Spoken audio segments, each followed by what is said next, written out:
ahí cuando habla de algunas estructuras neurológicas del cerebro que no habíamos visto en biología. Claro. Utilicen de la bibliografía que hay un material que, a ver si tengo el nombre acá, no sé si voy a conseguir la ficha, pero se llama Elementos de Neuroanatomía.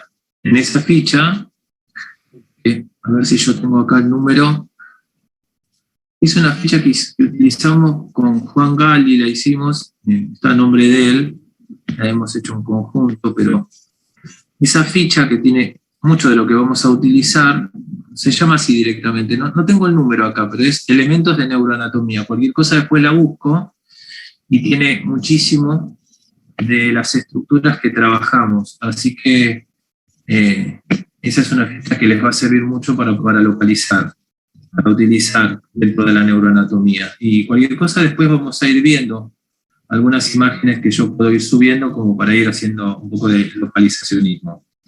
Pero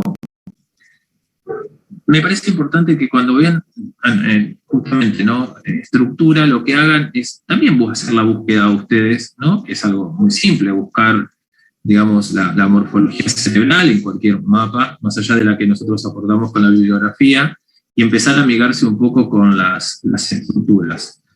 ¿Qué pone por ahí? A ver qué puso, que le pareció claro, más claro el de Alzheimer, por el resto, si bien, a ver, me perdí lo que estabas diciendo en el chat.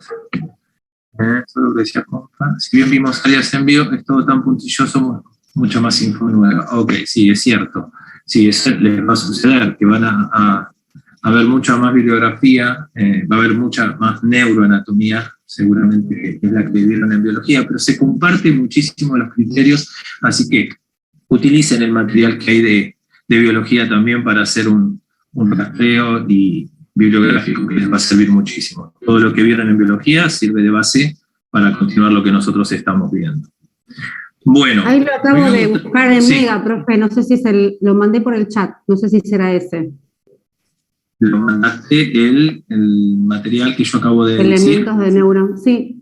Ese, bien. Ese es un material que nosotros ponemos siempre dentro de la bibliografía obligatoria como para que ustedes tengan un soporte neuroanatómico básico, ¿sí? Cualquier cosa, si hay otra información, utilicen la que tienen, no busquen otra dentro de lo que tengan en biología, porque están las bases neurobiológicas, neurofuncionales y neuroanatómicas que están. Igual las vamos a ir de última mencionando bien. Bueno, ¿cómo andás, Axel? Tanto tiempo. No te veía la cara, ¿bien? ¿Cómo andas, Mariano? ¿Se escucha? Bienvenido al martirio. Sí, a ver qué pasa este año, Martín. Bien. Sí, vamos a andar bien. Bueno, vamos a retomar un poquitito un par de cuestiones de la clase anterior en cuanto a la patología que quedó ahí como un poquito pendiente y un pedido de una de las compañeras con respecto al trastorno por déficit de atención e hiperquinesia. Y lo que les traje es un pequeño video que utilizamos a veces de modo ilustrativo como para poder ver la cuestión de las heminegligencias, que a veces cuesta como pensarlas. ¿Se acuerdan que yo habría planteado dentro de la atención que las patologías de la atención sostenida, digamos, la parte clínica estaba vista por la patología del trastorno por déficit de atención e hiperquinesia, y dentro de la atención selectiva veíamos como patología los casos clínicos tienen que ver con la heminegligencia o agnosia para la mitad izquierda del espacio. Y vimos un poco la forma de procesar la información de los lóbulos parietales. ¿Se acuerdan que mostramos ese dibujo en donde veíamos la información donde el parietal derecho compensaba o complementaba ambos hemiespacios y el izquierdo solamente el derecho? Entonces, la patología de la atención selectiva en las heminegligencias mostraba una extinción sensorial o agnosia para la mitad izquierda del espacio en las patologías en general. Ahí traje un pequeño videíto que va a durar 2 minutos nada más, que es de Facundo Manes explicando un poco la patología atencional, así que se lo voy a subir para que lo podamos ver muy rápidamente. Dura, si no recuerdo mal, 2 minutos y medio. A ver.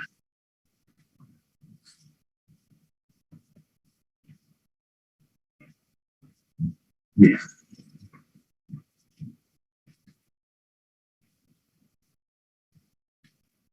No se escucha el audio. ¿Ahí?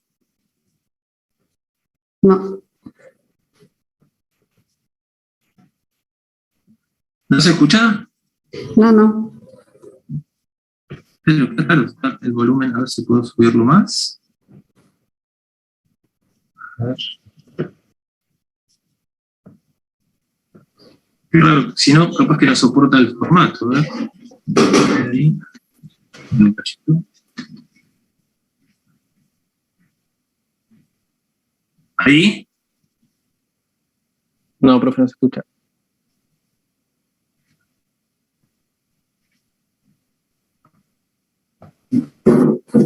Tengo entendido que cuando pasa eso, no sé si en la parte de compartir pantalla o en la de audio, hay una opción A que ver. dice compartir audio también.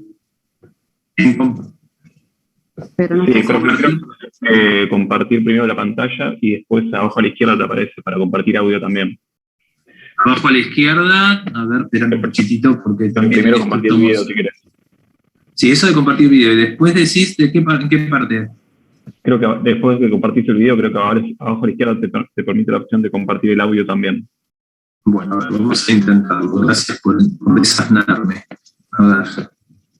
Entonces, vamos a poner acá. Ahí ven la imagen, ¿verdad? Bien. Les digo que no me aparece nada. Denle un cachito. No, debe estar inhabilitada esa función, ¿puede ser? No. Ustedes ven la imagen, ¿verdad? Sí. Bien. A ver si desde acá.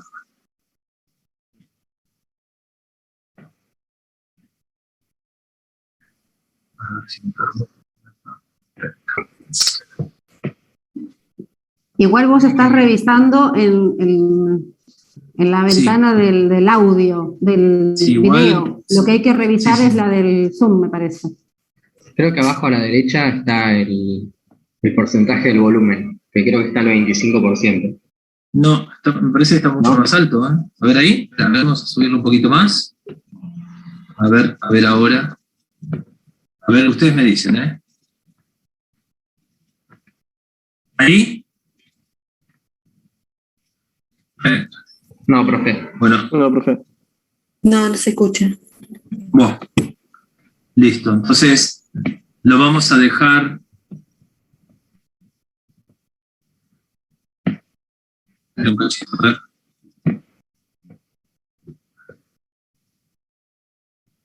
Un cachito, ¿eh? Bueno. Lo voy a tratar para la semana que viene a ver si podemos mejorarlo esto y se lo puedo pasar. Bueno, vamos a ver entonces la del trastorno por déficit de atención. Vamos a trabajar con esa.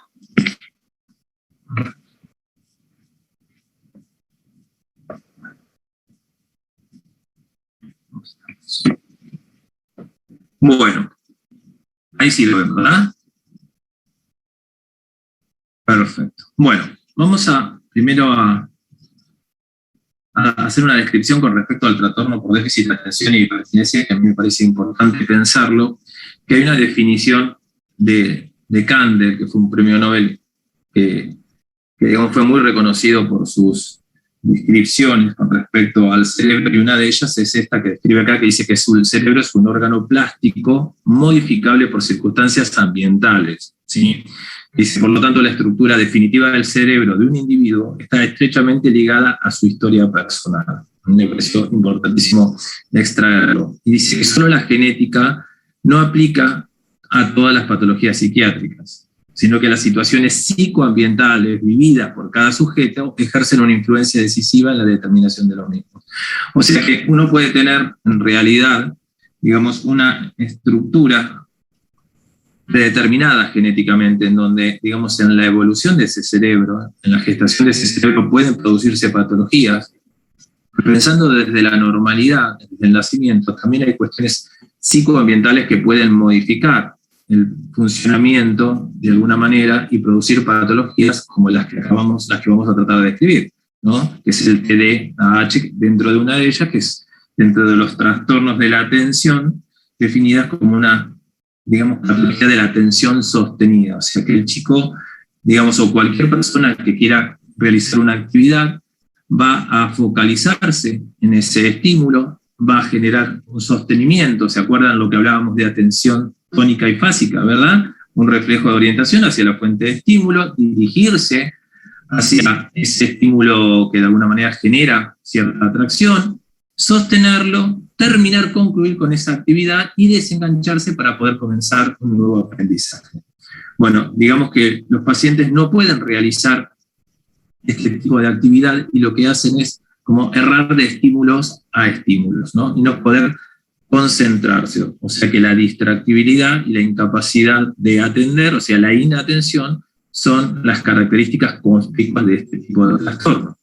Digamos que hay una tríada que define a este tipo de patologías de la atención. Uno es justamente la desatención, la impulsividad y la hiperactividad. O sea, vamos a ver chicos hiperexploratorios en sus comienzos, que digamos que no se entretienen con nada, que además hay una cuestión que los define, que tiene que ver con que no pueden medir los riesgos de sus acciones y muchas veces se ponen en riesgo en conductas que pueden ser lesivas, ¿sí?, para su integridad psicofísica. Digamos que esa hiperactividad define que ese chico está explorando todo el tiempo, digamos, no pudiendo concluir ninguna tarea, pero en realidad, digamos que hace mucho para no terminar nada, nunca puede concluir una tarea. Y estos son los chicos disfuncionales que se ven muy notoriamente en los sistemas áulicos, que las maestras definen como chicos molestos, como chicos inatentos, que afectan un poco la funcionalidad del aula. ¿Sí? También el TDAH, digamos, si uno lo pudiera como definir dentro del concepto que vimos en Kandel y un poquito la descripción de esta tríada de la inatención, la impulsividad y de la hiperactividad, son chicos que demuestran, digamos, como expresiones de una enfermedad muchas veces orgánica, que es una de las, digamos, causas o etiologías que se plantean, ¿no? La otra está definida como una alteración de orden de la psiquis, de lo psicológico, y por otro lado, digamos que otra de las hipótesis que se plantean es la de la inadecuación sociocultural, o sea que son familias disruptivas, digamos, dentro del compendio familiar, digamos, son chicos que no acatan límites, que no supieron imponer límites, y que además, digamos, el funcionamiento dentro del contexto familiar muestra también esta cuestión del abuso de un montón de cuestiones, como por ejemplo hoy en día uno podría hablar de esos chicos que están 8 o 10 horas metidos en una Play, con el celular, con la computadora, y que obviamente no tienen otro mundo más que el que está mediatizado por estos dispositivos virtuales. También es importante tener en cuenta que para poder definir estas patologías, tienen que tener esta expresión de esta tríada que les definí recién, la inatención, la impulsividad y la hiperactividad, mínimo en 2 contextos, ¿no? Porque si uno dijera, si solamente sucede en la escuela o solamente sucede en la casa, estaríamos hablando de que en ese lugar, ese chico, es el fusible o el síntoma de una patología disfuncional de ese contexto, ¿verdad? Entonces, es un chico que debería tener mínimamente en 2, digamos, contextos como mínimo, esta característica de disfuncionalidad, para llamarlo de alguna manera. Vamos a ver un poquitito entonces la historia del concepto, que ha pasado a nivel mundial a tener más de 40 denominaciones. Fíjense cómo ha ido de alguna manera trascendiendo a nivel mundial por diferentes formas de conceptualización. Una de las más conocidas es la que se llamó inicialmente como la de lesión cerebral mínima. En realidad no hablábamos de un desorden estructural o una lesión estructural, sino que a nivel de la neurofuncionalidad se podrían, digamos, no podían ser determinadas por estudios, pero se podían presumir lesiones a nivel, digamos, del funcionamiento de ciertas zonas del cerebro. Ese concepto pasó a disfunción cerebral mínima, donde también se veía en el DSM, ¿no? El manual diagnóstico, acá hubo casi un corte de luz, así que estamos contando los minutos para que no se corte la luz, por favor. Y digamos, también pasó a llamarse en un momento síndrome hiperkinético. Pero en realidad ese síndrome hiperkinético quedaba exclusivamente en el orden de la impulsividad. No manejaba ni digamos, el aspecto de la inatención y de alguna manera tampoco esto que también es conspicuo, que es la impulsividad. Un poquito el recorrido. Vamos a ver qué pasa allá por 1987, para ver un recorrido. Traje un poquito esto como para que vayan viendo cómo evoluciona el concepto. Fíjense que ya en el DSM-3, en 1987, se incluye en este manual diagnóstico, que es un manual del consenso de la comunidad científica internacional, se incluye, digamos, a la patología, y digamos que en 1988, fíjense, un año después, ya solamente en Estados Unidos había 500.000 chicos diagnosticados con esta patología. Digamos que esta patología muchas veces es subdiagnosticada o sobrediagnosticada, ¿no? Y cuando se empieza a diagnosticar a estos chicos con este trastorno, muchas veces estaban relacionados con cuestionarios que se administraban a los docentes, que también sesgaban mucho la muestra, y de alguna manera cualquier chico que generaba un desorden estaba, digamos, incluido en esta bolsa de gato, porque esto es una gran realidad, disculpen el concepto, pero es lo que pasaba. Cualquier chico desatento, impulsivo o con cierto grado de inquietud estaba, digamos, incluido dentro de esta patología. Pero si vemos 10 años después, digamos, en el mismo país se registran más de 4 millones de chicos diagnosticados con esta patología, ¿sí? A ver, bueno, ustedes saben muy bien que el DSM-3, los que lo han visto, es un manual que no define trastornos, para que lo tengamos en cuenta, sino que define, digamos, síntomas, hace una clasificación sintomática de las patologías, que tienen un consenso mundial, ¿no? Si yo digo, a ver, tenés tos, tenés temperatura, y, a ver, un cuadro, digamos, en general de cansancio, tenés una gripe. Bueno, esa clasificación es más o menos a nivel de los trastornos psiquiátricos, cómo se ha clasificado, cómo se ha ido de alguna manera armando este manual diagnóstico. Y obviamente es ateórico, ¿sí? No tiene un basamento exclusivamente teórico, es ateórico, ¿sí? Digamos que ustedes cuando sean colegas se van a encontrar con estos manuales necesarios para que las obras sociales, las prepagas y los seguros puedan estructurar o clasificar las patologías que son diagnosticadas en los pacientes, que atienden, que pagan, ¿entienden? Y de alguna manera uno va a quedar medio teniendo que consensuar estos criterios para encuadrar a los pacientes, que lo único que hacen es encasillarlos, ¿no? O sea que en ese aspecto hay una cuestión económica que atraviesa mucho todo este tipo de formas de estructurar las patologías. A ver, vamos a ver qué pasa con el TDAH en la actualidad. A ver, lo vamos a definir como un patrón persistente de síntomas de desatención, ahí tenemos uno de los ítems, ¿sí? O hiperactividad e impulsividad, que es más frecuente y grave que lo observado en personas con grado de desarrollo similar, ¿sí? O sea, que hay una cuestión de comparación, ¿no? Pero esta cuestión de la aparición de la tríada tiene que ver con síntomas persistentes, pero además de esta persistencia, de esta tríada sintomática, como les decía antes, también tienen que ser referidas en más de un contexto en el que el chico se desenvuelve. La casa, la escuela, y si hay algún otro un club, un gimnasio, que de alguna manera puedan referir sintomatología similar. A ver, profesor, digamos que... Sí. Después puedes compartir este PowerPoint. ¿Compartirlo? Sí, enviárnoslo.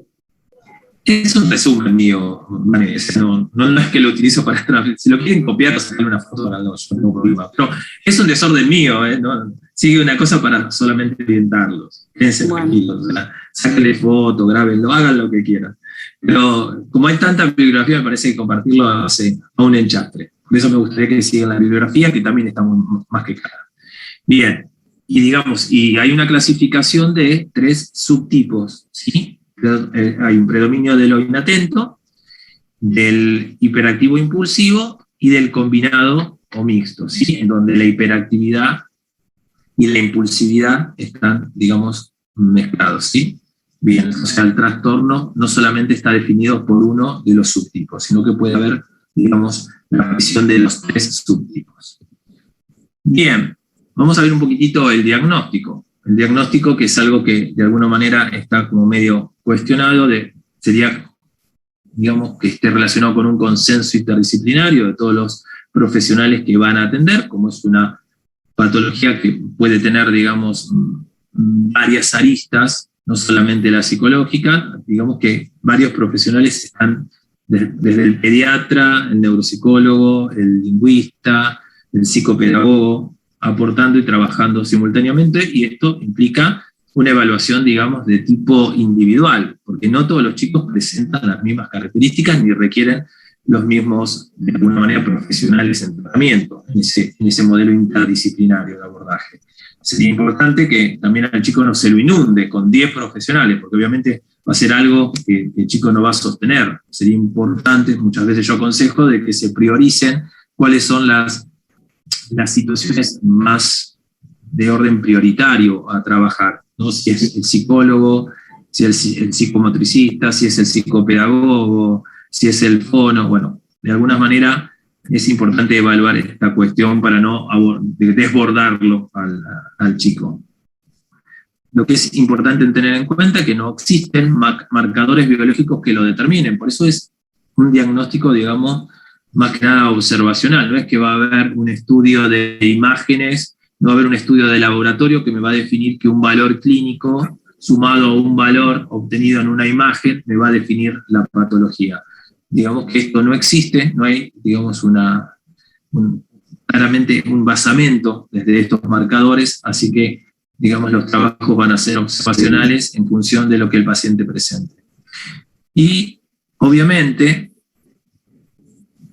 los tratamientos, como decía recién, van a fluctuar en cuanto al trabajo individualizado, ¿no? Por eso puede haber, digamos, si hay compromiso del aprendizaje, trabajar lo pedagógico, lo psicopedagógico.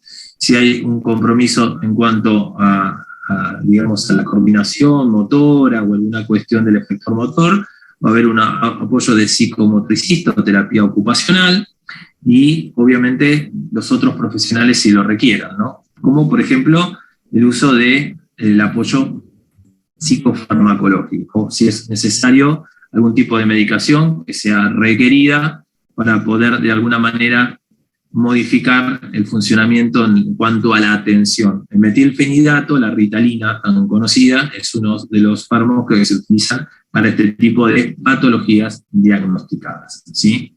Pero bueno, un puntito un poco ahí para poder mostrarles, digamos, la parte farmacológica y, digamos, cómo esto ha sido en un momento, digamos, carne de cañón, por eso hablaba esto de que todos caían en este tipo de patologías, que, digamos, simplemente hay una estadística entre el 90 y el 95 que el uso de la ritalina superó en esos 2 años de 3 toneladas a 10 toneladas. Es una locura cómo se ha sobremedicado este tipo de patologías.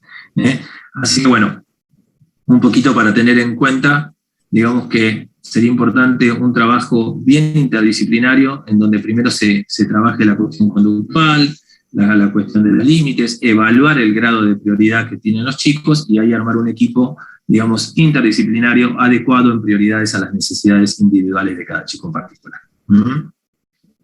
Bien, ¿alguna pregunta con respecto a esto?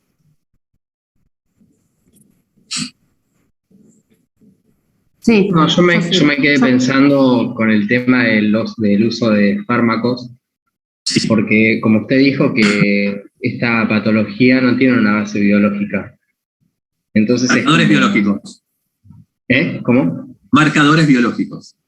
Tiene marcadores una base biológica. Marcadores biológicos tiene que ver con que vos puedas estudiar clínicamente o realizar algún estudio de imagen y que tengas desde ahí una respuesta estructural o funcional que te determine, por ejemplo, un cuadro, como vos haces cuando haces un estudio, tenés una anemia porque hay un hemograma abajo, ¿sí? Vos haces un estudio hormonal y decís, está mona, está en carencia. Esos son los marcadores biológicos que pueden determinar. A la fecha todavía no está nada consensuado con respecto a eso, ¿sí? Perfecto, había entendido que era únicamente observacional el diagnóstico. Claro, digamos, lo que uno ve es lo fenomenológico, lo conductual, la disfuncionalidad de un chico, ¿no? Y acordate que esto va a estar observado dentro de mínimo 2 contextos. Se tiene que dar una continuidad de esta conducta. Porque si este chico, viene el padre y dice, no, en casa es un buenito, está mirando la televisión, acata los límites, no hay situaciones de riesgo, va a hacer la tarea, nunca hay un inconveniente. Imagínate que, obviamente, ahí uno pondría en juego qué es lo que le pasa al chico en el contexto áulico. ¿Se entiende? Por eso esta continuidad conductual, esta disfuncionalidad tiene que enmarcarse mínimamente en 2 contextos de inserción menor. Perfecto, gracias. Yo quería consultar Sí, Vanessa, en relación con esto.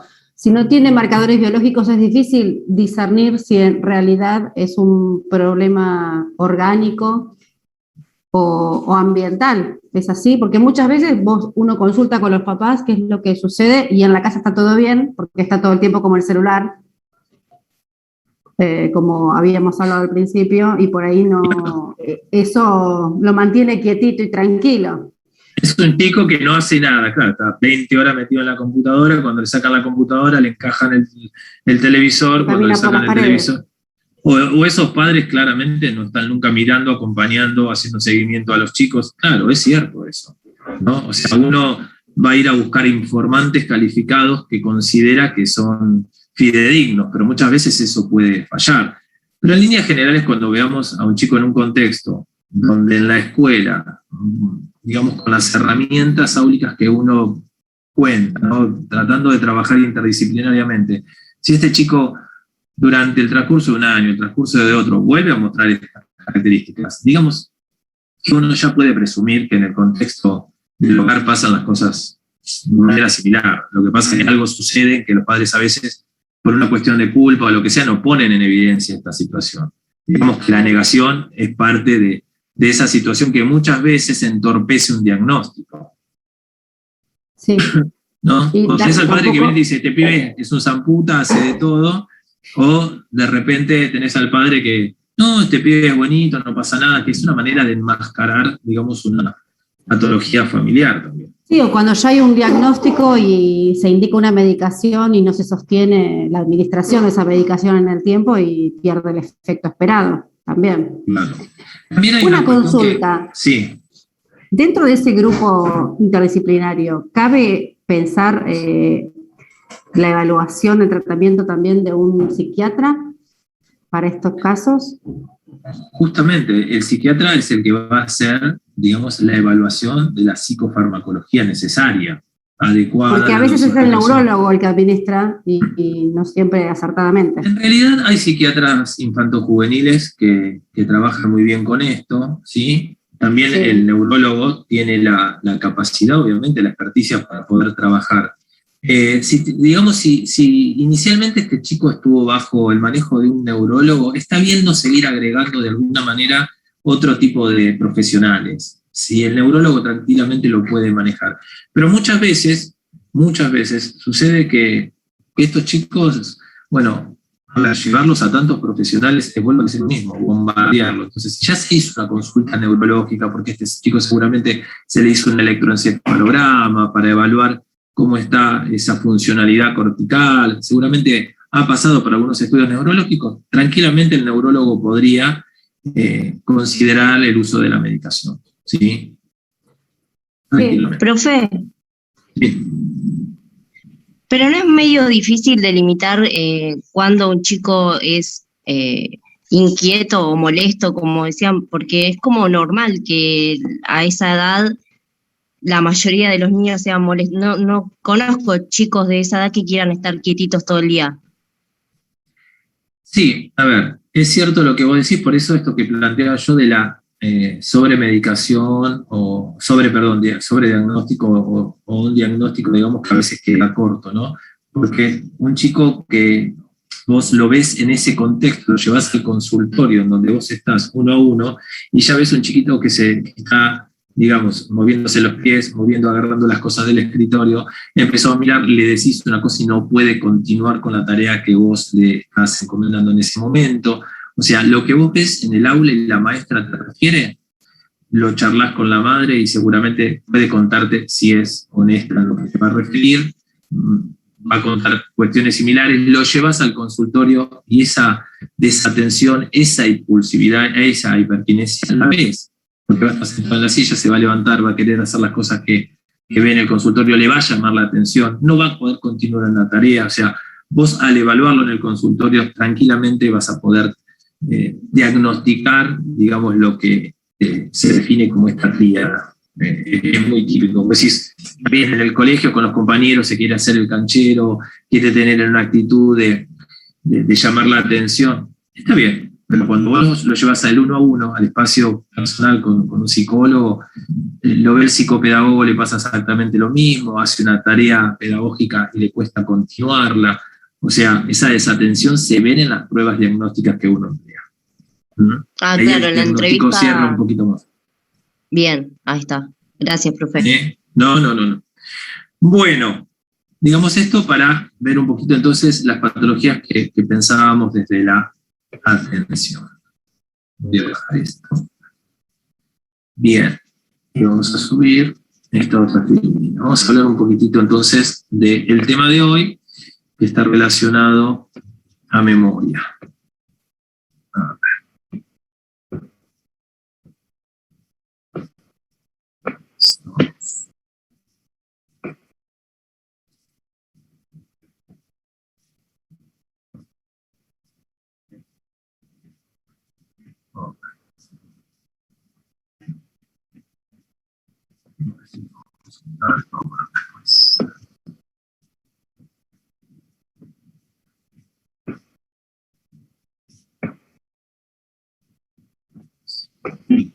Okay.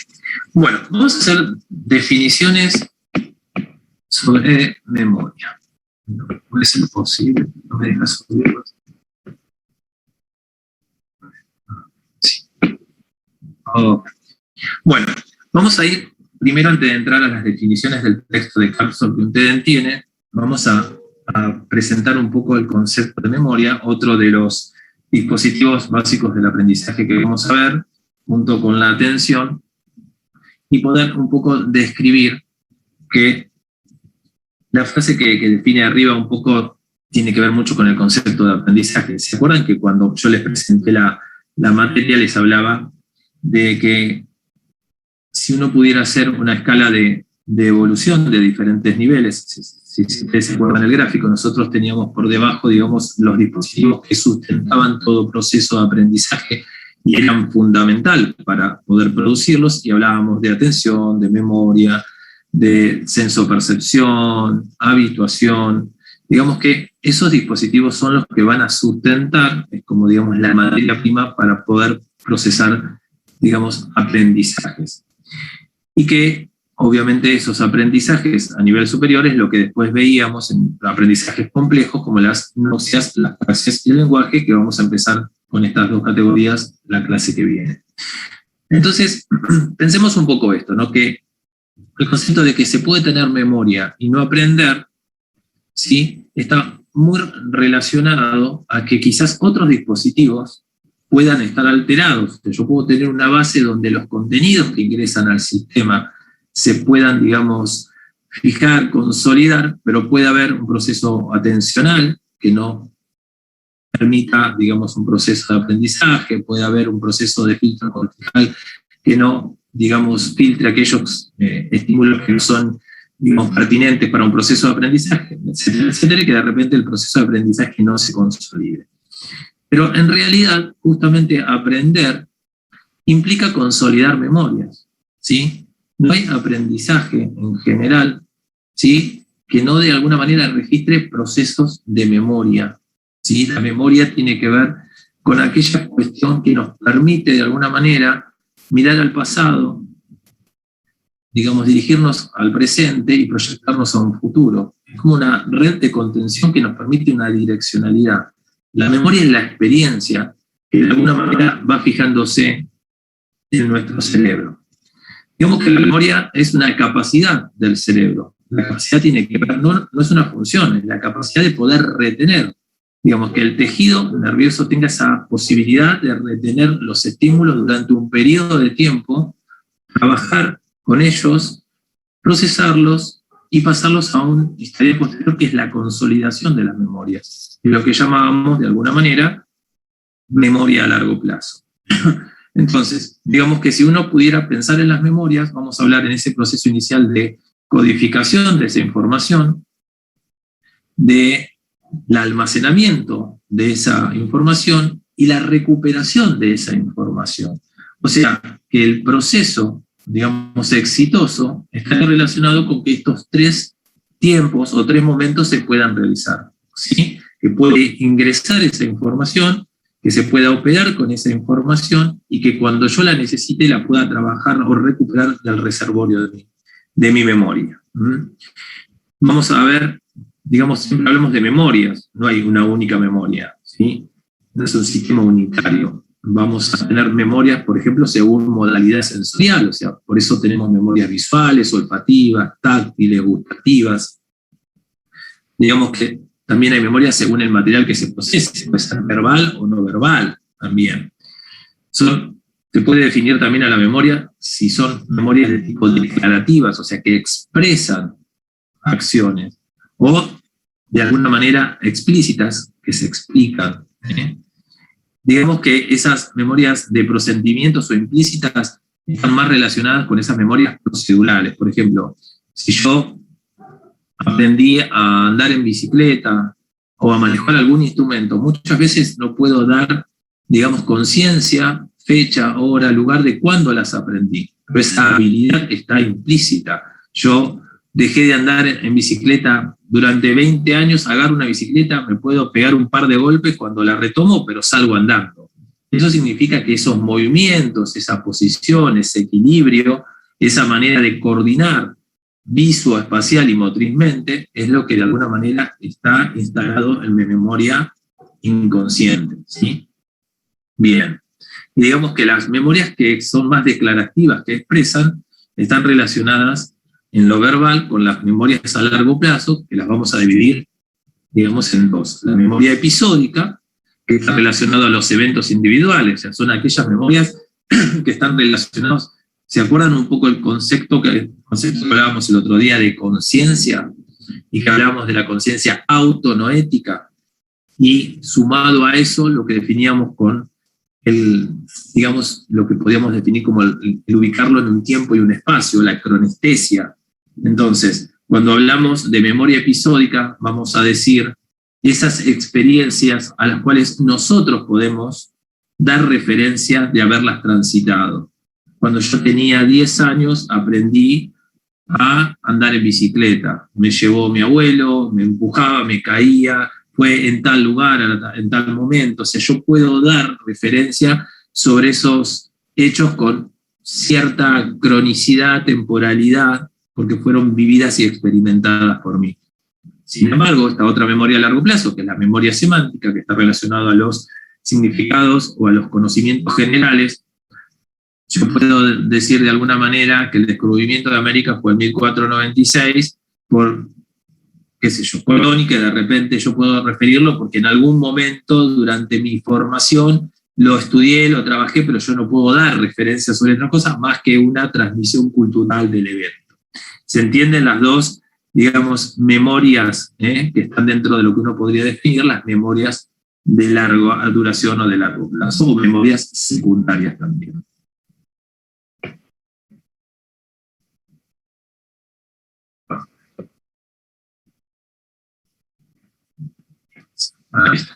Entonces, recibimos las modalidades y podríamos definir en 2 grandes grupos, entonces, a las memorias de corto plazo y a las memorias de largo plazo. Entonces vamos a describir o caracterizar que, por ejemplo, la memoria de corto plazo o memoria primaria tiene como característica el ingreso de mucha información que ingresa, digamos, por medio de los sentidos esa información y que es procesada en un muy poco periodo de tiempo, ¿sí? En 1 o 2 segundos es el máximo más o menos de tiempo en que esa información queda circulando en lo que definimos circuitos reverberantes, ¿sí? Entonces, esa información tiene, digamos, como característica un proceso de selección y registro perceptivo. Digamos que opera también una especie de filtro de esa cantidad de información que ingresa, porque toda esa información no es la que yo necesito operar en ese periodo de tiempo, ¿no? Yo puedo decirles a ustedes, mi número de teléfono es 2236-549-825, ustedes lo procesan, ¿no? En el momento pueden operar con esa información, y si yo se los pregunto dentro de 5 minutos, es muy probable que no lo recuerden, si no lo han consolidado pasado a una memoria de largo plazo, ¿no? Entonces, mucha información que ingresa, tiene un proceso de selección, de registro, y en esta misma memoria podríamos definir lo que está aquí definido como la memoria de trabajo o memoria inmediata o primaria, que la estructura de sustento, la neuroanatomía, está relacionada con la corteza prefrontal. ¿Sí? Bien. Digamos que para que esta información que queda en circuitos reverberantes, o sea, yo selecciono la información, puedo procesar esa información. Yo no sé si ustedes leyeron el texto donde, digamos, Madeley hace una descripción muy lógica de cómo procesa la memoria de trabajo y define que, por ejemplo, si él tiene que pensar, o le preguntaban cuántas ventanas o puertas hay en su casa, él tenía que hacer como una imagen mental, sacar como, digamos, de esa imagen mental un registro, y hacer como una cuenta mental sobre esa pregunta y después hacer una respuesta. Digamos que ese tiempo en que la información se procesa es lo que definimos como esa memoria de trabajo que está operando en esa unidad de tiempo. Ahora, eso lo procesa la corteza prefrontal como estructura de base, y para pasar a registros, digamos, de decodificación o consolidación en donde la memoria a largo plazo operaría y yo después podría recuperarlo, digamos que tienen que operar cambios bioquímicos que van a consolidar esa información. Ahí vamos a hablar un poquitito de eso. Entonces, ahí definimos a la memoria a corto plazo, y la memoria a largo plazo, definida también como memoria secundaria, que está influenciada por el ACTH, esto es la que de alguna manera va a producir, digamos, esa famosa, digamos, potenciación de largo término vinculada al LTA, el neurotransmisor asociado es el glutamato, permite justamente este proceso de consolidación, o sea, el pase de la información de los circuitos reverberantes, o sea, de una cuestión exclusivamente, digamos, de tipo neuro a lo químico, ¿no? Que haya una transformación en donde el ARN de la molécula celular es la que permite justamente la consolidación o los pases a un cambio más químico y a la consolidación de esa información que se está operando. Fijémonos un poquitito entonces que si hablamos de la memoria a corto plazo como una estructura vinculada a la corteza prefrontal, la memoria a largo plazo va a tener una, digamos, vinculación neuroanatómica con lo que llamamos el sistema límbico, ¿sí? En el lóbulo temporal, todas las estructuras asociadas, ¿sí? Entonces, si uno pudiera pensarlo en fases para poder ir haciéndolo y viendo el proceso desde el ingreso de la información hasta el registro y la recuperación, digamos que pasaríamos entonces por la adquisición, que la adquisición está más relacionado a la, digamos, la incumbencia de los DBA que acabamos de ver, motivación, atención, habituación, digamos que el proceso de que continúa esa adquisición y una especie de registro sensorial pasaría por la consolidación, el almacenamiento, y el éxito tendría que ver con la evocación, o sea, el traer nuevamente a la memoria un recuerdo que ha sido en algún momento guardado o consolidado. Traje un cuadro comparativo para que veamos, digamos, estas dos modalidades de memoria, tanto de la memoria a corto plazo y la memoria a largo plazo, como para poder caracterizarlas. Fijémonos que, si podemos ver en cuanto a la retención de la información, la memoria a corto plazo tiene una, digamos, breve retención, muy breve retención de esa información. Acuérdense que estábamos hablando que entre el ingreso de la información, ese proceso de selección y registro que estaba entre 1 o 2 segundos, si la memoria digamos, de trabajo opera, esa información está circulando a nivel de la corteza alrededor de los 30 segundos. O sea, ese es el tiempo aproximado que se puede retener, si no después uno cambia el foco atencional y esa información se perdería. Digamos que en la memoria a largo plazo, esa característica retentiva del tejido, por medio de la consolidación, por pasajes químicos, tiene la capacidad, digamos, ilimitada de retención. Días, meses, años, ¿sí? Uno puede retener esa información. La capacidad que tiene de procesar información en la memoria a corto plazo está relacionado por esta, digamos, ecuación chiquita que implica de entre 5 y 9 unidades de información. O sea, si yo cuento más o menos las unidades del número de teléfono, que están creo que en 7, si no me equivoco mal, uno puede retener esa cantidad de información, y digamos que eso es lo que se llama el span de dígitos que uno puede retener en la memoria a corto plazo. Ese es el span de dígitos, y hay buenas formas de evaluarlo esto.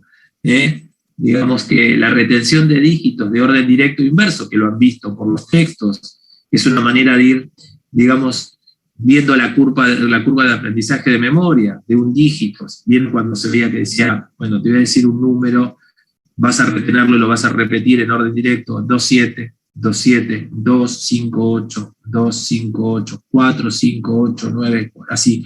Digamos que en orden directo implica simplemente un manejo de la información de memoria a corto plazo. Pero si uno lo realiza de modo inverso, fíjense que está operando la memoria a corto plazo y la memoria de trabajo, porque la respuesta es, vas a repetir la serie numérica a la inversa de como yo te la estoy de alguna manera refiriendo. 258. Entonces va a tener que decir 852, o sea, retiene la información, opera con la información y realiza la respuesta, ¿sí? Ahí tenemos entonces la memoria a corto plazo y la memoria de trabajo funcionando. Sin embargo, digamos, la forma, digamos, de recuperar esa información, como vimos en la memoria a corto plazo, es muy rápida. ¿Por qué? Porque la información se está operando en ese momento. Si yo les digo mi número de teléfono, y se los acabo de decir, ustedes automáticamente pueden repetirlo, porque esa información está dentro de los circuitos de reverberación que están procesando la información. Ahora, si yo se los preguntara la semana que viene, ustedes tendrían que hacer un esfuerzo para recuperar esa información, y es muy probable que esa información modifique un poco la evocación exacta del contenido, ¿no? Es como si yo les dijera, ¿se acuerdan lo que yo les dije en la clase del miércoles 8 sobre memoria? Ustedes no van a traer el miércoles próximo la réplica exacta de lo que yo dije.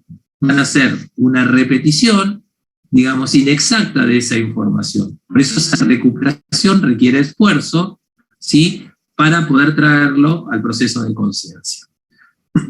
Como dijimos sobre las estructuras, entonces, la memoria a corto plazo está muy relacionada con los circuitos reverberantes de la corteza prefrontal, y la memoria a largo plazo con el sistema límbico de la corteza temporal.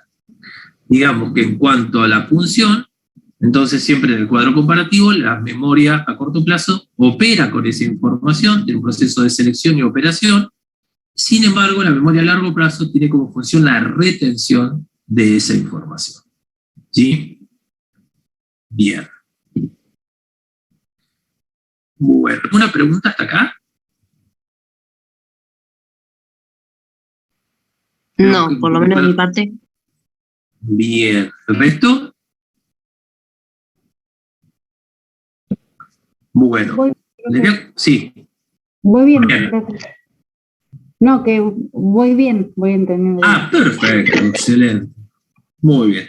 Bueno, les voy a hacer un comentario simplemente con el tema de cómo de alguna manera se produce muy rápidamente el proceso de evocación, o sea, de la recuperación de esa información, para después mostrarles un poco la descripción de memorias que plantea Carson.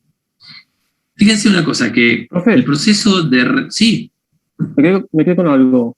dale. En la memoria a corto plazo, viste que se recuerda por un límite de tiempo pequeño, digamos. O sea, la información permanece por un límite de tiempo pequeño. Bien. Una manera de recordar sería agrupando en categorías durante un... Es una estrategia mnemotécnica, digamos. Sí, viste que a la hora de poder trabajar curvas de aprendizaje se utilizan muchas formas y una de las formas es la agrupación.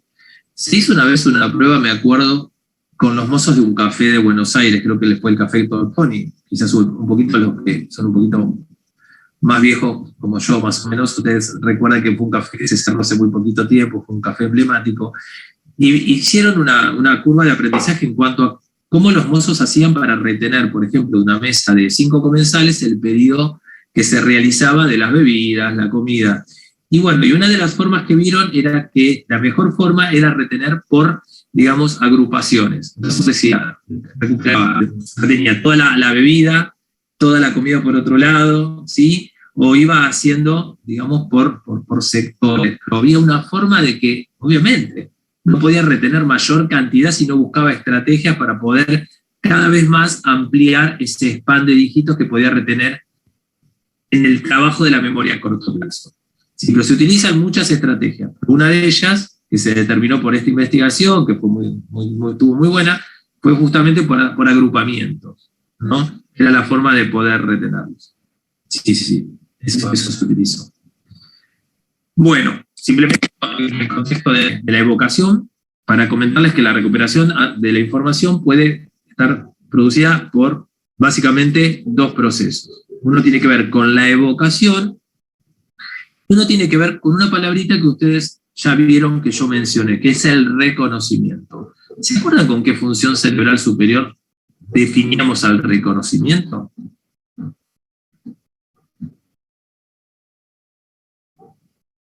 ¿Con cuáles de las funciones cerebrales superiores podríamos pensar el reconocimiento de una información proveniente del entorno? ¿Se acuerdan? Capaz que digo cualquier cosa, pero puede ser con las gnoxias. No es cualquier cosa, sí, obviamente. El reconocimiento es un proceso gnóxico. Justamente es la capacidad de reconocer referentes empíricos, ¿sí? Por cualquier canal sensorial. Entonces, yo puedo decir, por ejemplo, cuál es la capital de Argentina, ¿sí? Y uno podría decir es tal, ¿no? Porque uno evoca el recuerdo de una manera memorística.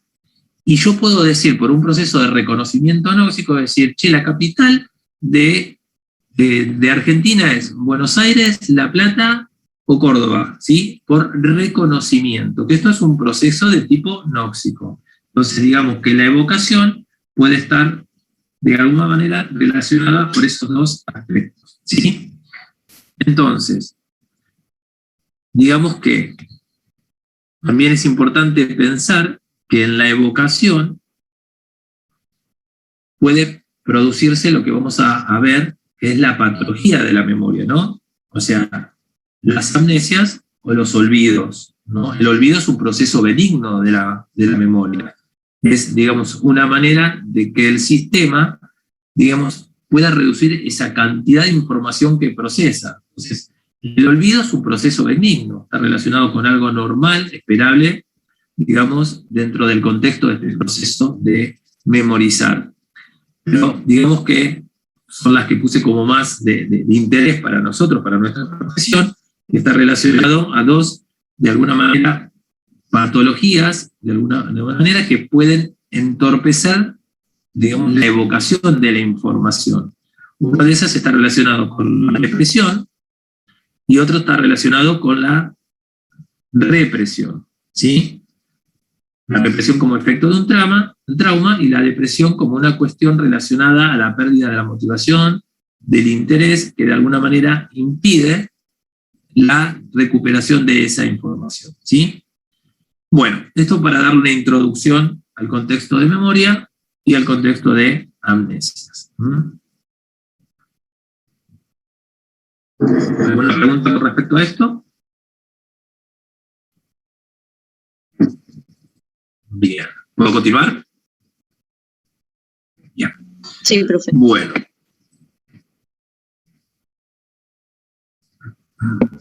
Una consulta nada más, perdón. Sí, decime. El proceso gnóstico, ¿no? Tiene que ver con la parte sensorial. Agnóstico. El proceso agnóstico. Ese sería como la falta de, o sea, digamos la patología de la agnosia. A ver, vamos a ver esto, Mariana, la semana que viene.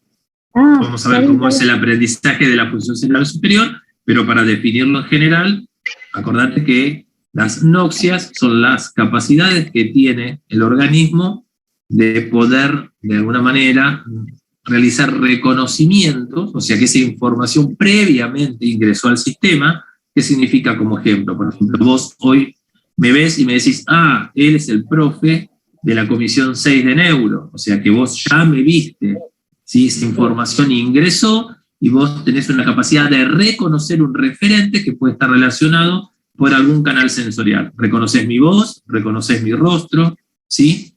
Toda esa información que puede ser procesada desde ese, digamos, canal sensorial, puede reconocer esa información que previamente ingresó, ¿sí?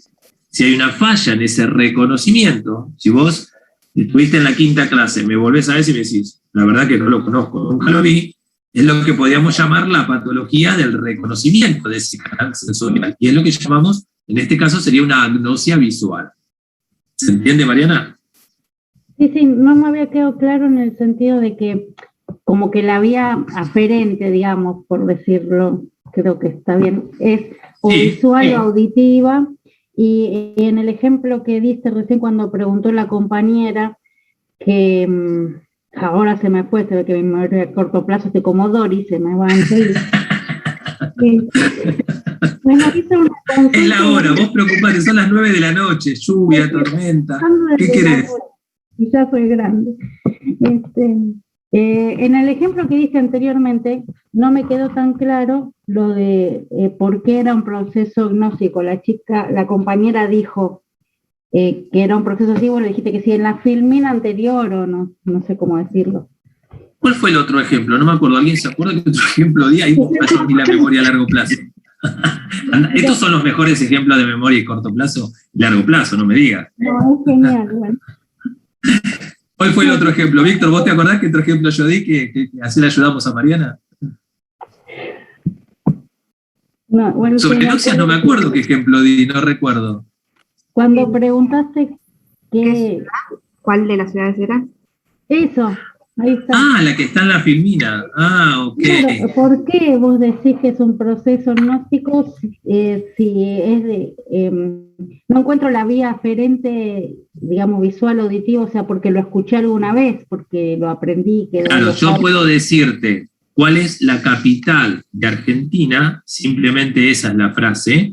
Entonces vos tenés que ir a tu reservorio de memoria, de conocimiento, digamos que sería un poco lo que podríamos llamar como esta memoria semántica sobre los conocimientos del mundo, decir, la capital de Argentina es Buenos Aires, ¿no? Podrías decir. Sin embargo, se dice por qué evocás, porque vos vas a la memoria a largo plazo y traes del reservorio de tu memoria de conocimiento del mundo esa respuesta.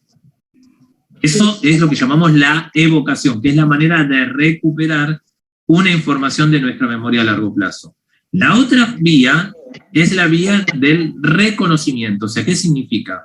Por ejemplo, si yo te digo a vos, ¿cuáles de estas ciudades es la capital de Argentina? Y te digo, entonces, ahí Buenos Aires, La Plata o Mendoza, ¿vos qué vas a hacer? Un proceso de reconocimiento, en este caso, por la vía auditiva. Si estuviera escrito, sería por la vía visual. Entonces vos podrías selectivamente, ¿no?, decir, esta es la correcta. ¿Se entendió, Mariana, ahí? Sí, ahora sí, muchas gracias. No, bien. Bien, ¿alguna otra cuestión, chicos, sobre esto? Bien, vamos entonces, voy a sacar esta filmina y voy a tratar de subir la otra. A ver si es esta. Bien, bueno. Subió ahí, sí, ¿verdad? ¿Se ve? Bien. Bueno, vamos a hablar entonces un poco, ahí definimos en general las dos grandes modalidades de memoria, ¿no? Pero sin embargo, vamos a ir un poquito al concepto de aprendizaje que yo hablé cuando hablábamos de los dispositivos básicos y definíamos que todo aprendizaje es un proceso mediante el cual las experiencias modifican nuestro sistema nervioso y por lo tanto nuestra conducta. ¿Qué quiere decir esto? Que toda nueva información que ingrese al sistema va a modificar nuestra forma de conectividad a nivel de los receptores, a nivel de la zona de información o de procesamiento de esa información. Digamos que toda nueva aprendizaje, que es un registro de memoria, va a modificar nuestra forma de percibir el mundo, de, digamos, manejarnos en el mundo, o sea, de crear una diferencia, o sea, una respuesta, un comportamiento sobre el mundo, y también va a modificar nuestra forma de pensar y de sentir, ¿sí? Todo aprendizaje va a movilizar estructuras, entonces va a modificar las estructuras de nuestro sistema nervioso que procesan en cada zona del cerebro esa información, ¿sí? Entonces, ¿qué dice Carson sobre los procesos de aprendizaje? Él define que va a haber 4 procesos de aprendizaje. Uno es el, vamos a ir mira bien, así la podemos ver bien clara, si se ve, dice que es el, digamos, el aprendizaje de tipo perceptivo. Ahí vamos a ver exclusivamente la relación que tiene el ingreso de la información por los canales sensoriales, ¿sí? Y la modificación de esa estructura a nivel de la funcionalidad. Entonces vamos a tener, digamos, una capacidad de modificar, todos sabemos que tenemos 5 sentidos, ¿verdad? Entonces vamos a tener ingreso de la información a nivel olfativa, gustativa, visual, auditiva, táctil, ¿no? O sea que el primer aprendizaje que define Carson es el aprendizaje perceptivo. Digamos que la estructura relacionada con el cambio de funcionalidad de esa nueva información es la corteza asociativa o sensitiva de asociación, la corteza secundaria, ¿sí? De esa zona. O sea que si yo digo que ingresa una información visual, la corteza de asociación que va a modificar su funcionalidad es la corteza occipital, para dar un ejemplo. Si yo digo, estoy reconociendo una melodía o aprendiendo una melodía, ¿no? O reconociendo o aprendiendo un nuevo idioma, empiezo a aprender en inglés, entonces, o cualquier otro idioma, yo voy a empezar a modificar la funcionalidad de las estructuras sensitivas o áreas de asociación secundaria de la corteza temporal. Si yo voy a modificar por la manipulación de un objeto, ¿no? Que voy a ir conociendo y manejando a nivel táctil, por ejemplo, el manejo de un instrumento musical, la guitarra, por ejemplo. Ese manejo motor de esa información y la modificación de la zona va a estar más relacionada con la corteza motora y parietal, y así sucesivamente. O sea, toda la información que ingrese a nivel de ese aprendizaje va a modificar las estructuras preexistentes, ¿sí? Digamos que el otro aprendizaje que define Carson es el aprendizaje estímulo-respuesta. ¿Y cómo lo define? Como una capacidad de aprender a ejecutar una conducta determinada ante la presencia de un estímulo determinado. Y en esto vamos a ir un poco a la materia de sistemas psicológicos que seguramente cursaron, donde vieron las 2 modalidades de aprendizaje estímulo-respuesta, ¿sí? ¿Se acuerdan? El famoso condicionamiento clásico, y es más pavloniano, digamos, y el condicionamiento instrumental, que es más skinneriano. ¿Se acuerdan de esos modelitos? Bien, entonces, el segundo aprendizaje que define Carson es el aprendizaje, digamos, estímulo-respuesta. El que sigue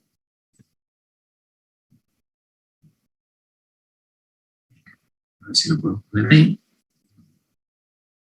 Para que vean un poquito de las diferencias de ambos, digamos, a ver si lo podemos ver ahí, ahí está. Digamos, de ambos, digamos, aprendizaje, estímulo, respuestas. Uno era el pavloviano, como definimos, acuérdense que era una asociación entre dos estímulos que definen las respuestas automáticas del organismo, digamos. Y el condicionamiento instrumental, que está más relacionado a una asociación entre una respuesta y un estímulo, que son conductas de tipo aprendidas, ¿no?, por el organismo. Básicamente, digamos, acuérdense que el condicionamiento clásico planteaba la asociación de un estímulo incondicional con un refuerzo que lo que generaba era una respuesta condicionada. Digamos, esa asociación permitía condicionar una respuesta, digamos, digamos, en la asociación de un estímulo que era neutro, ¿se acuerdan? Y que el condicionamiento instrumental tenía como característica que, digamos, las conductas que de alguna manera se reforzaban, digamos, eran favorables. Por ejemplo, yo estudio de tal manera, digamos que eso me lleva a mí a reforzar esa conducta. Si esa conducta no me lleva a un buen resultado, lo que hago es extinguir esa modalidad conductual, ¿no? Digamos que está más relacionado con una cuestión más de tipo, digamos, de conducta de aprendizaje. Bien, tenemos los dos modelitos que definen el aprendizaje estímulo-respuesta. Y el otro es el aprendizaje motor.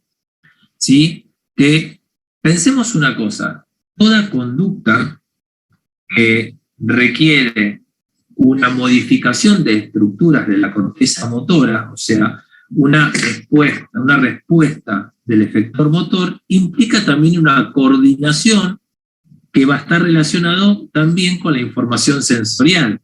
Entonces, digamos que tanto el aprendizaje perceptivo como el aprendizaje motor están muy relacionados en modificación de estructuras porque se complementan en la posibilidad, digamos, de generar este tipo de aprendizajes.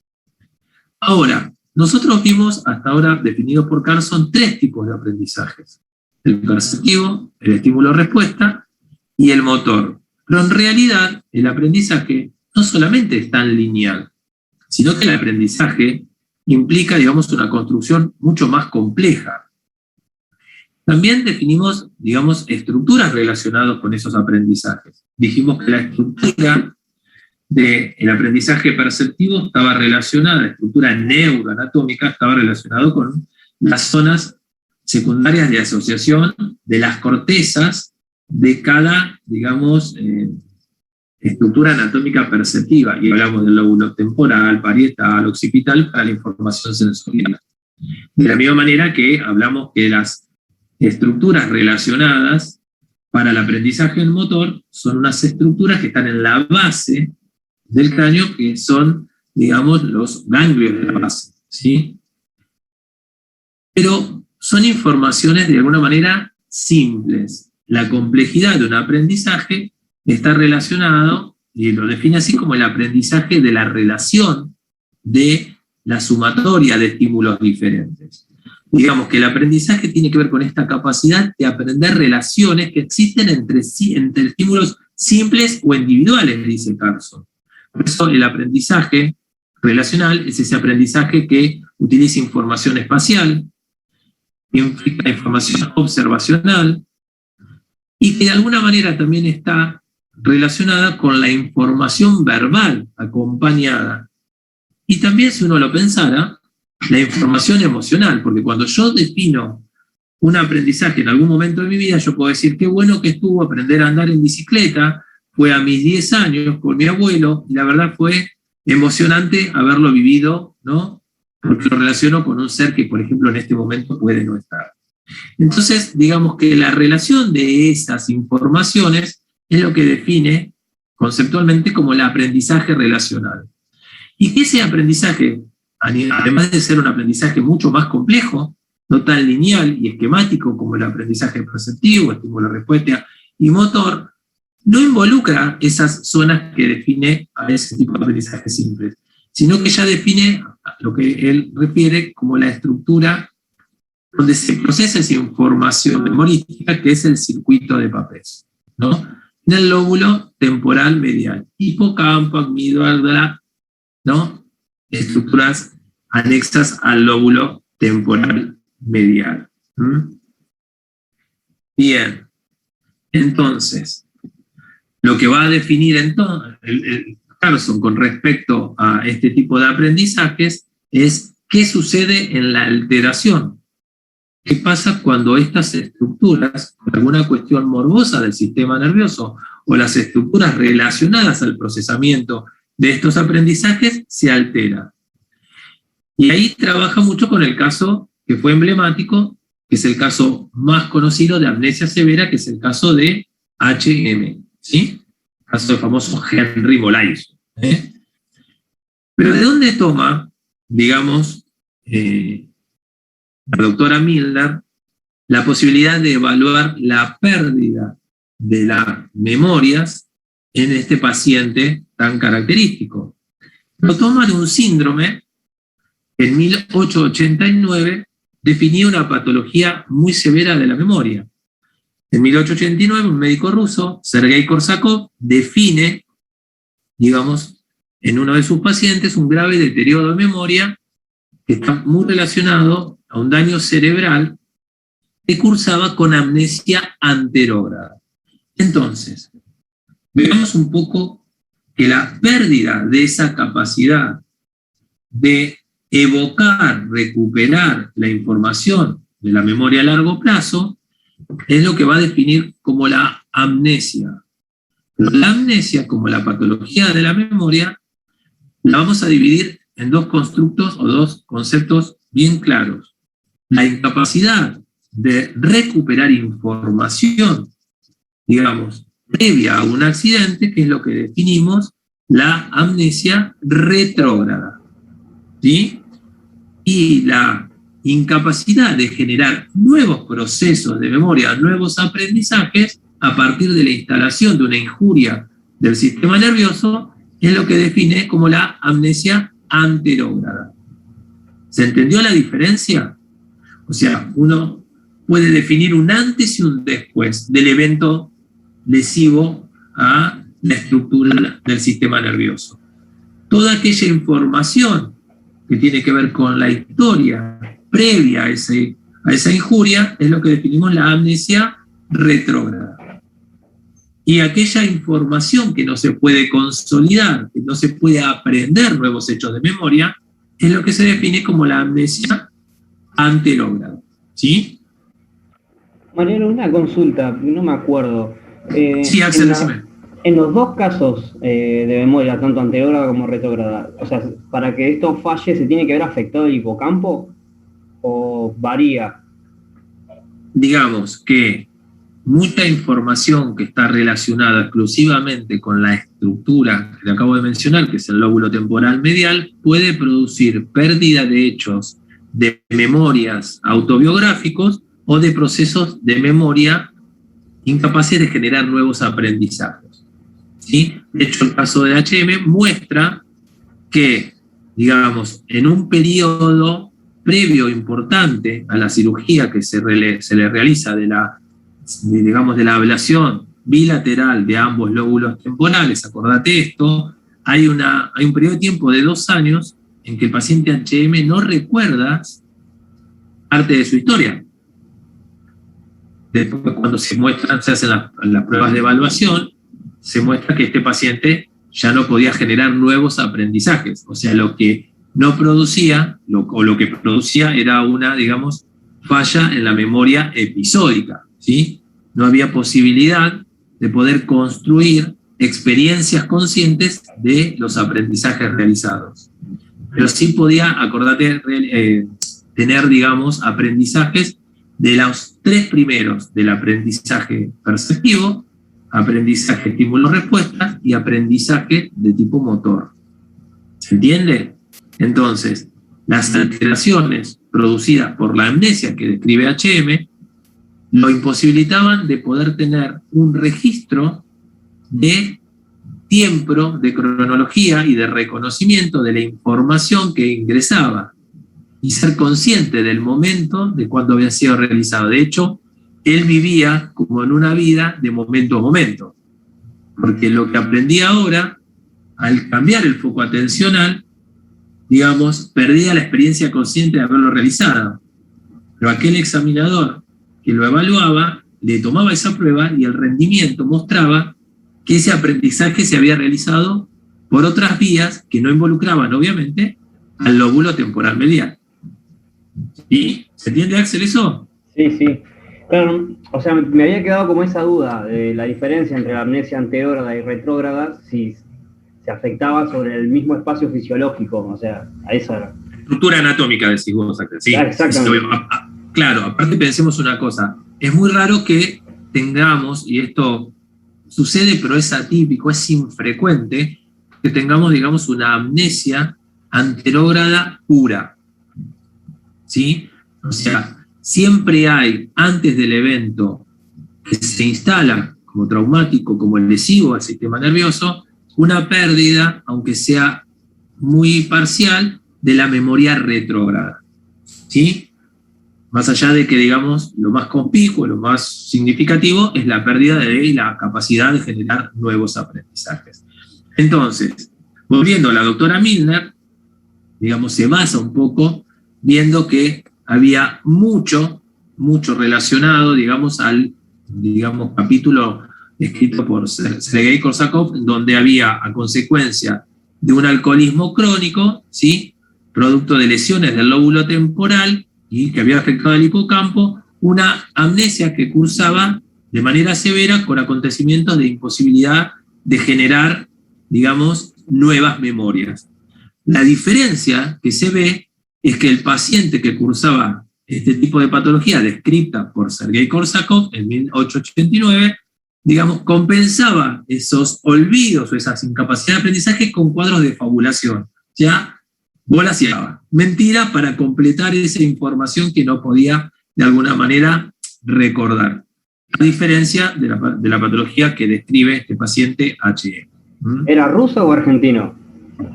No, médico ruso. No, digo, por lo chamullero, digo, ¿no? Ah, bueno, capaz que era alguno que se escapó en un barquito y se fue para allá, seguramente era alguno de los nuestros, algún sanatero de los nuestros, es muy probable. Bien, bueno, entonces, vamos a ver entonces, a ver si me quedé con algo por acá. Bien, vamos a ver un poco el resumen que había descrito en su momento sobre la amnesia, digamos, anterógrada en seres humanos, y que describía que era justamente la incapacidad de, como les dije antes, de aprender nueva información. Como les dije también, es poco frecuente que se dé simplemente sin presencia, aunque sea leve, de amnesia, de un cuadro de amnesia retrógrada, ¿sí? Bien, y lo que es importante tener en cuenta es que en la amnesia descrita por HM, que cuando trabajemos en el glacial o en el globalizador sobre este tipo de preguntas, acuérdense que la amnesia, el cuadro amnesiante descrito en HM, mostraba justamente la conservación de las formas simples de aprendizaje descritas por Carson. O sea, se conservaba el aprendizaje perceptivo, el aprendizaje motor y el aprendizaje estímulo-respuesta, afectando exclusivamente el aprendizaje relacional. ¿Sí? Esto tiene que quedar claro. Lean de nuevo el cuadro de HM, donde describe las formas de evaluación de las diferentes modalidades de memoria, y todas mostraban que el aprendizaje perceptivo se mantenía, motor, estímulo-respuesta, afectando exclusivamente el aprendizaje relacional. Él podía, de alguna manera, responder a esas actividades, pero no reconocía quiénes eran los investigadores, los evaluadores que por más de 20 años habían estado con él, no reconocía que recién lo había realizado, que era la primera vez que se conectaba con esa, digamos, evaluación.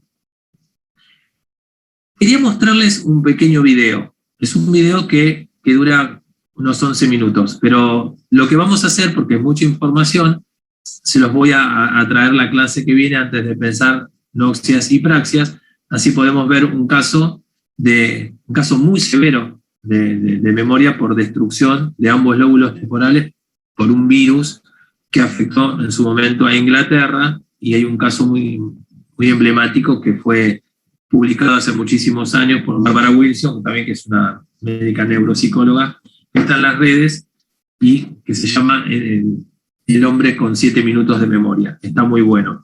Se los prometo que para la semana que viene vamos a arrancar con ese video para que lo podamos ver y poder graficar. Les vuelvo a repetir, esto es de manera muy severa una amnesia muy fuerte como la que describe Barbara Wilson. Bueno, a ver, la semana que viene vamos a arrancar con la primera patología, en realidad con las dos, ¿no? Digamos, primero vamos a hablar de las funciones cerebrales superiores, noxias y praxias.